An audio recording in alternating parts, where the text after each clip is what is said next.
Breaking news చూస్తున్నాం. పాకిస్తాన్కి Afghanistan strong warning ఇచ్చింది. తమను టచ్ చేస్తే పాక్ ఖతమేనంటూ మంత్రి సిరాజుద్దీన్ హక్కానీ హెచ్చరించారు. పాకిస్తాన్ దురాక్రమణను అడ్డుకుంటామంటూ ఆయన చాలా బలంగా చెప్తున్నారు. ఆఫ్ఘనిస్తాన్ ప్రజలకు అంతర్గత సమస్యలు ఉండొచ్చు, విదేశీ దురాక్రమణను మేము ఐక్యంగా ఎదుర్కొంటామంటూ సిరాజుద్దీన్ వ్యాఖ్యానిస్తున్నారు. ఆఫ్ఘన్లో పాక్ అల్లకల్లోలం సృష్టిస్తే భారీ మూల్యం తప్పదు అంటూ ఆయన చాలా బలంగా కౌంటర్ ఇచ్చే ప్రయత్నం చేశారు. తాము తలుచుకుంటే పాకిస్తాన్ రెండు ముక్కలవుతుందన్నారు. మా దగ్గర సుదూర క్షిపణులు ఆయుధాలు లేవు, మా సంకల్ప బలం ముందు ఎవరైనా తేలిపోవాల్సిందే అంటూ ఆయన చేసిన వ్యాఖ్యలు ఇప్పుడు సంచలనంగా మారాయి. పాకిస్తాన్ ఆఫ్ఘనిస్తాన్ మధ్య మరొకసారి తీవ్ర ఉద్రిక్త పరిస్థితులు మనం చూస్తున్నాం. తుర్కీయే అలాగే ఖతార్ కలిసి పాకిస్తాన్ ఆఫ్ఘనిస్తాన్కి పీస్ మేకర్స్గా మేము ఉంటాం, మేము మీకు సంధి కుదురుస్తామంటూ చేసిన చర్చలు విఫలమవడంతో మరొకసారి పాకిస్తాన్ ఆఫ్ఘనిస్తాన్ మధ్య డైలాగ్ వార్ నడుస్తోంది.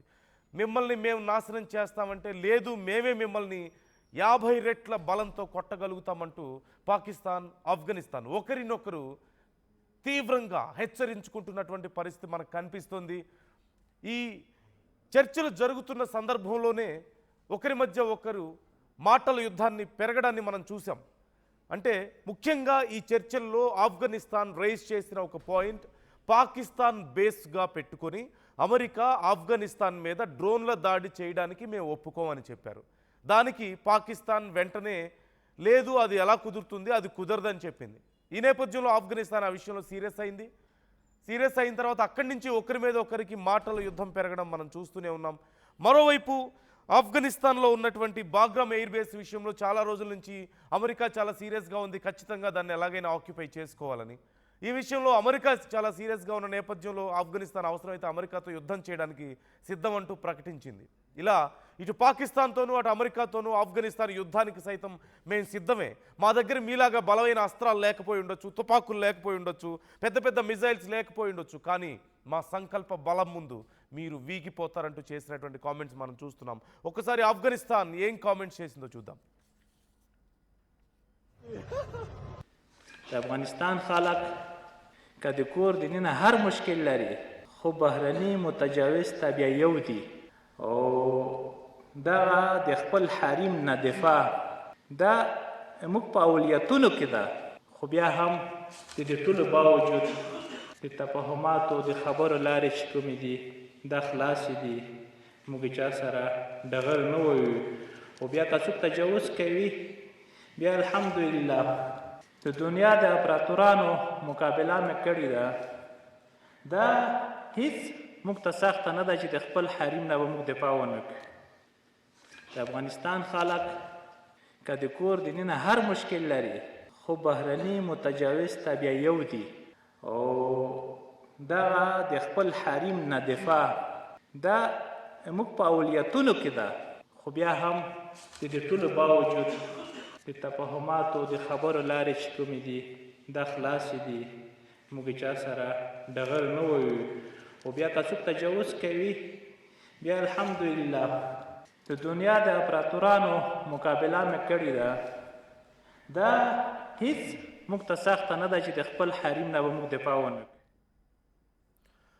ఆఫ్ఘనిస్తాన్ ప్రజలకి అంతర్గత సమస్యలు ఉంటే ఉండొచ్చేమో, మాలో మాకు ఎన్ని గొడవలైనా ఉండొచ్చు, మాకు ఎన్ని సమస్యలైనా ఉండొచ్చు, కానీ విదేశీ దురాక్రమణను ఎదుర్కొనే విషయంలో ఖచ్చితంగా మేము ఐక్యంగా పోరాడగలిగే శక్తి మాకుంది అంటూ ఆఫ్ఘనిస్తాన్ చేస్తున్నటువంటి వ్యాఖ్యలు మనం చూస్తున్నాం. సిరాజుద్దీన్ వ్యాఖ్యలు చూస్తున్నాం.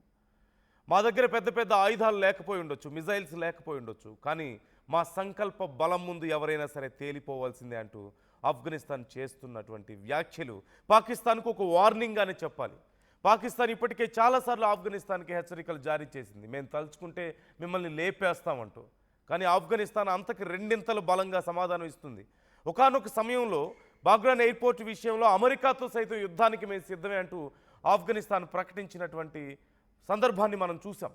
అసలు ఎందుకు పాకిస్తాన్కి కోపం ఎందుకు ఆఫ్ఘనిస్తాన్ విషయంలో అనే ప్రశ్న వచ్చినప్పుడు క్లియర్గా ఒకటి, ఆఫ్ఘనిస్తాన్లో అసలు ప్రత్యేకంగా ఒక ప్రభుత్వం ఏర్పడడం పాకిస్తాన్కి ఇష్టం లేదు. ఆఫ్ఘనిస్తాన్ ఇండివిజువల్గా డెవలప్ అవ్వడం పాకిస్తాన్కి ఇష్టం లేదు. ఇంకా తమ చెప్పు చేతల్లోనే నడవాలి ఆఫ్ఘనిస్తాన్ అని పాకిస్తాన్ భావిస్తోంది.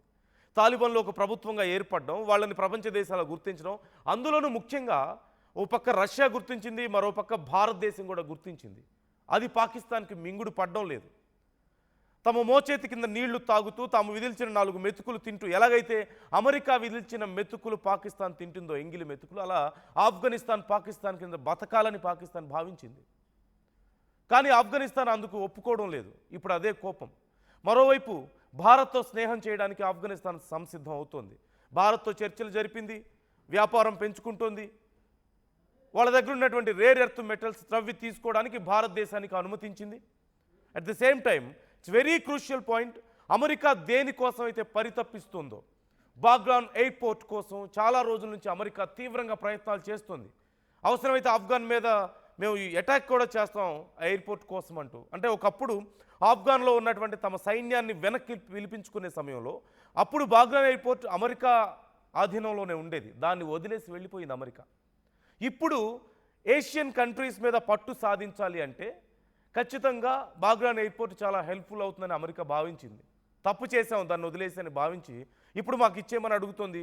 ఆఫ్ఘనిస్తాన్ మేము చస్తే ఇవ్వం, అవసరమైతే యుద్ధం చేయడానికి మేము సిద్ధం అని చెప్తోంది. ఈ నేపథ్యంలో బాగ్రాన్ ఎయిర్పోర్ట్ ఇప్పుడు భారతదేశానికి అవసరమైతే ఉపయోగించుకోండి అని చెప్పి ఆఫ్ఘనిస్తాన్ ఒక ఆఫర్ ఇచ్చింది. వాళ్ళ దగ్గర ఉన్న రేర్ ఎర్త్ మెటల్స్ని మనకి ఆఫర్ చేసింది, అలాగే ఈ ఎయిర్పోర్ట్ను కూడా ఆఫర్ చేసింది. ఇది అటు అమెరికాకి ఇటు పాకిస్తాన్కి మింగుడు పడని విషయాలు.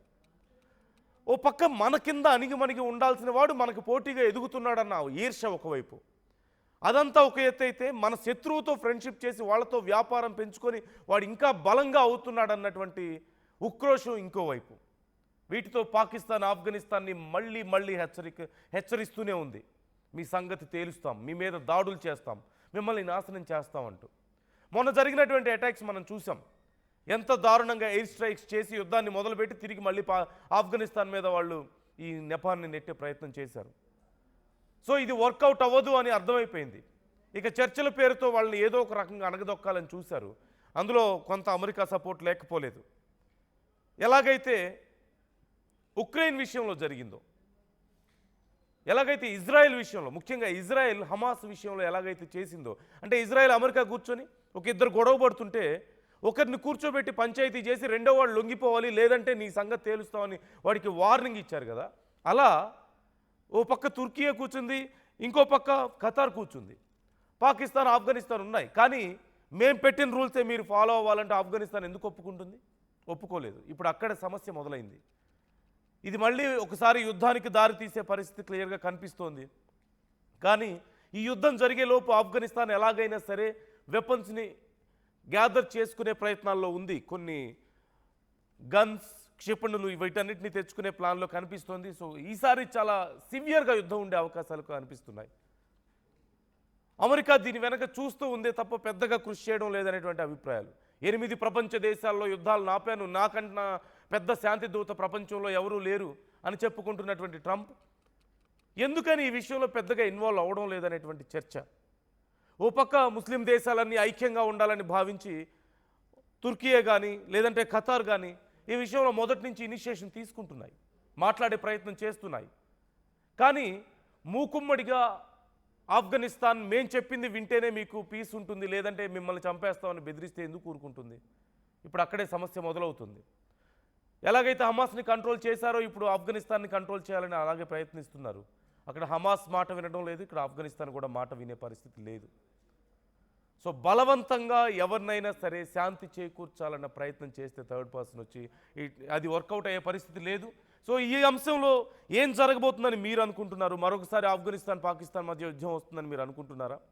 యుద్ధం వస్తే ఈసారి ఫలితం ఎలా ఉండే అవకాశం ఉంది?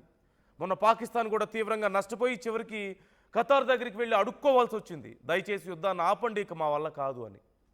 మరొకసారి యుద్ధం వస్తే భారత్ ఒకవేళ మద్దతు ఇచ్చే అవకాశం ఉందా?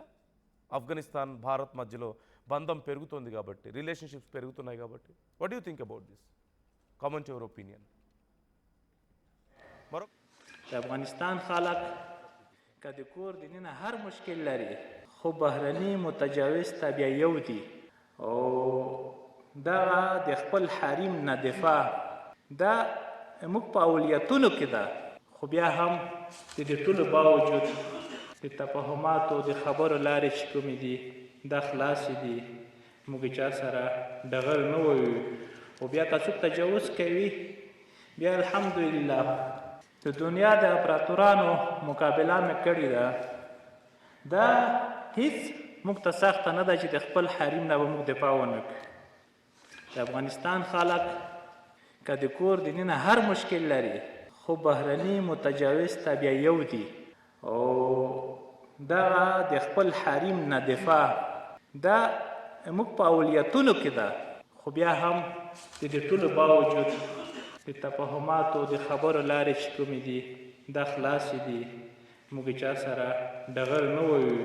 خو بیا که څوک تجاوز کوي بیا الحمدلله د دنیا د امپراتورانو مقابله مې کړې ده. دا هیڅ موږ ته سخته نه ده چې د خپل حریم نه به موږ دفاع ونه کړو.